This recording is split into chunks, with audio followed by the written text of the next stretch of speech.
Like a Resident Evil zombie, some companies just can't stay dead. So, recently, PlayStation dropped their upcoming games that we're going to be seeing on the PlayStation 5, and lo and behold, Metal Gear Solid Snake Eater Remake is one of them. And I actually wanted to talk about both the Last of Us Part 2 Remastered and the Metal Gear Remake because both of these operate in a really, really interesting space for me. And what I mean by that is number one, in regards to Konami, you have not made a triple A game for a console or PC since Metal Gear Survive. Metal Gear Survive, let's pull that up, shall we? Metal Gear Survive.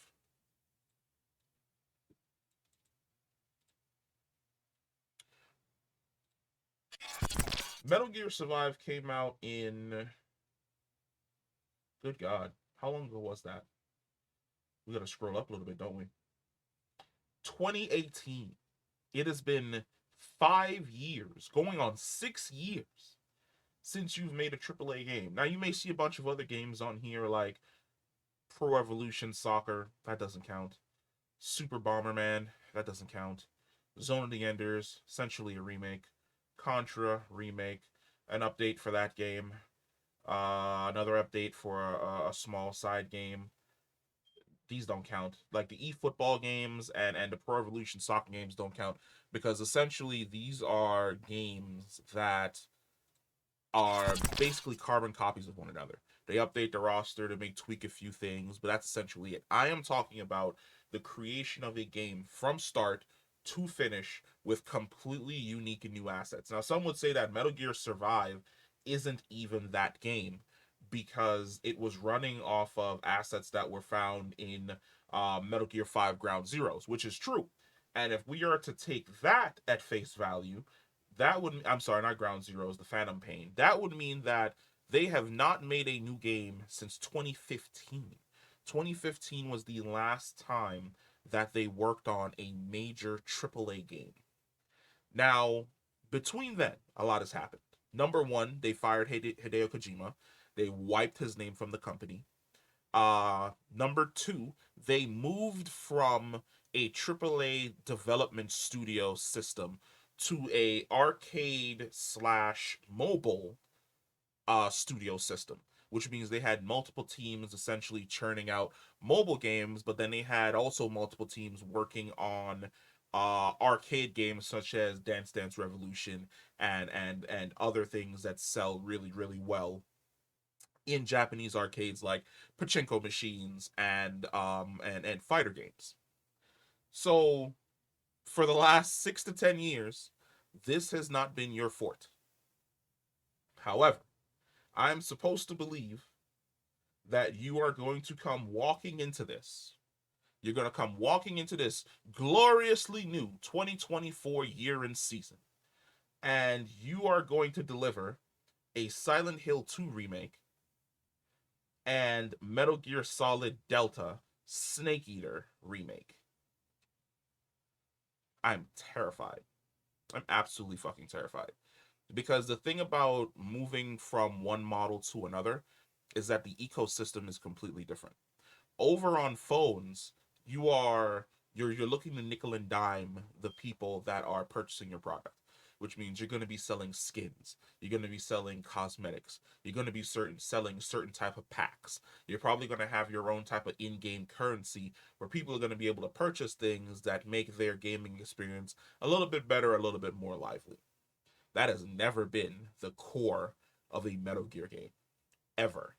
Like we are going to have to see so much more of Metal Gear Delta. Do they have anything for Metal Gear Delta outside of the trailer that they just dropped? I don't think so. The trailer's the only thing. The trailer's the only thing that I saw. And then of course there's the stuff that shows like the new gameplay, but we don't see the systems. Like you can show me fantastic gameplay. The same way if you've watched movies over the last few years, you can show me a great trailer. It's when I go to the theater and I sit down and I start seeing the story that you crafted for your film, and I'm like, this story kind of sucks. What kind of systems are going to be in place for your game? What approach are you taking that's completely different from what Hideo Kojima and those guys over there were essentially doing? I don't have faith. I'm sorry. I'm gonna have to actually see. This is gonna have to be one of those games that I honestly sit and I watch other people purchase it and I watch other people play it, and then seeing how it is on their part, I'm gonna have to probably wait for a streamer to pick it up.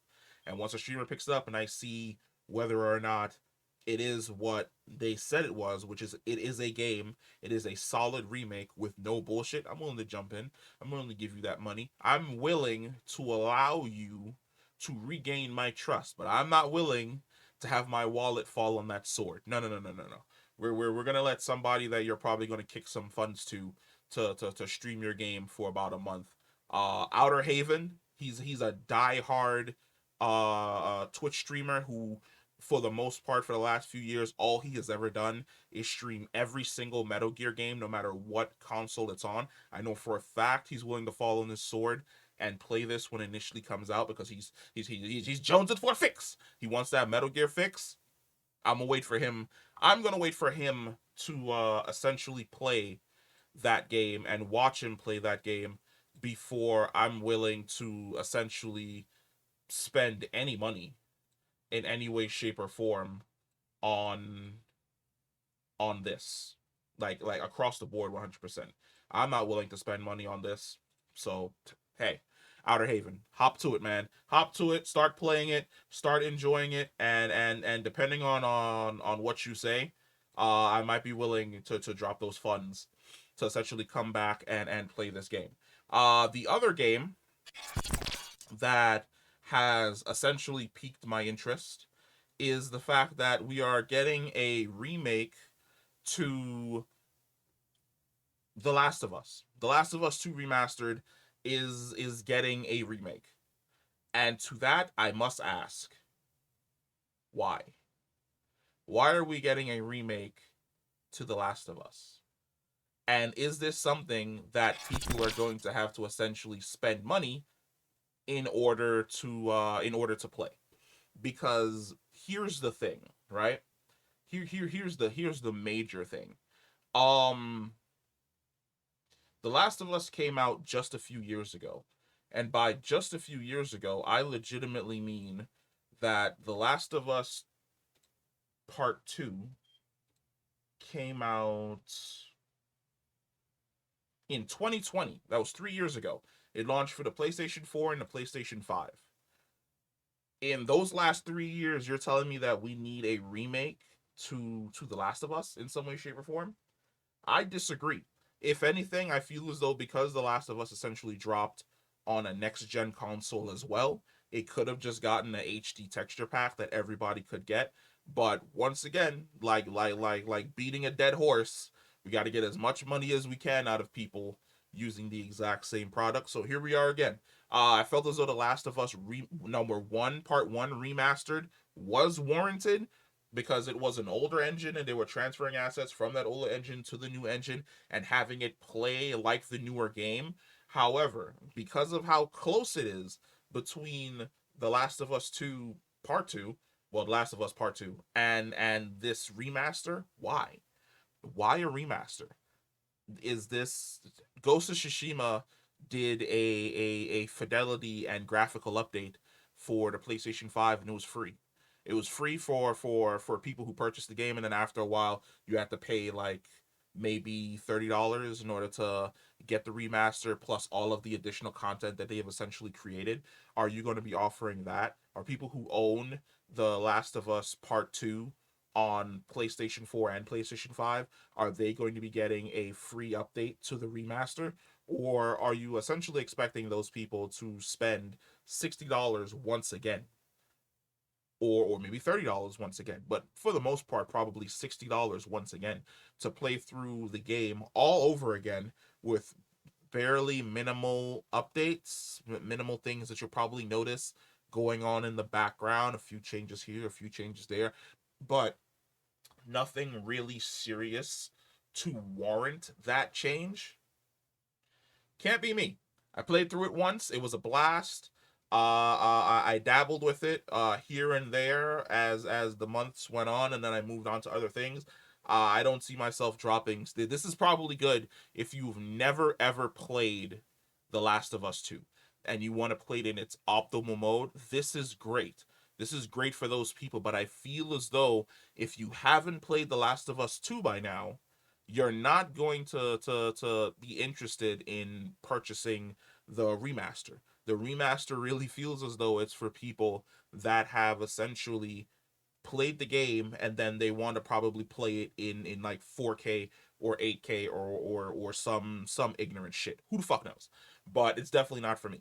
We really need to move away from remasters. I'm tired of them. Remasters for older games, sure. But I feel as though we as a community, we need to put down like an age limit. Like you can't do a remaster for 10 years when a game comes out. After 10 years, you're free to remaster it for a completely new set or a completely new generation who were little kids but then are now adults looking to basically, or close to adults, older teens that are looking to enjoy that content. But for the fact that within my generation, before like an even newer generation of kids are older, we're getting remasters for games that literally came out like 5 years ago, 4 years ago, 3 years ago. Word, that's crazy. That's insane to me. That's insane. And then of course when the games don't do good, they blame the fans. Toxic community not supporting us. How dare you not purchase our game? How about you work on something new? The energy that you put into this, how about you put it into something else? How about a new Jack and Daxter game? Huh? Where's that at, Naughty Dog? Huh? Where's my new Jack and Daxter game? God damn, we've been waiting since Jak 3. And if anybody mentions anything along the lines of what was that? What was that racing game called? There was a Jack and Daxter racing game. Hold on. There was a Jack and Daxter racing game. It was called, what was that called? That was called Jak X Combat Racing. And I can honestly say I was so upset because I was super hyped. I was super hyped for another Jak and Daxter game, only to discover that it was a racing game that like took place after the main. No, I don't think it takes place after. I think it actually takes place in between Jak 2 and Jak 3 maybe. Like they never do they ever actually explain where this actually takes place in the lore? No, it takes place after Jak 3. It was a sequel. It takes place after Jak 3. A year after the Dark Maker ship has been destroyed in Jak 3. Yeah.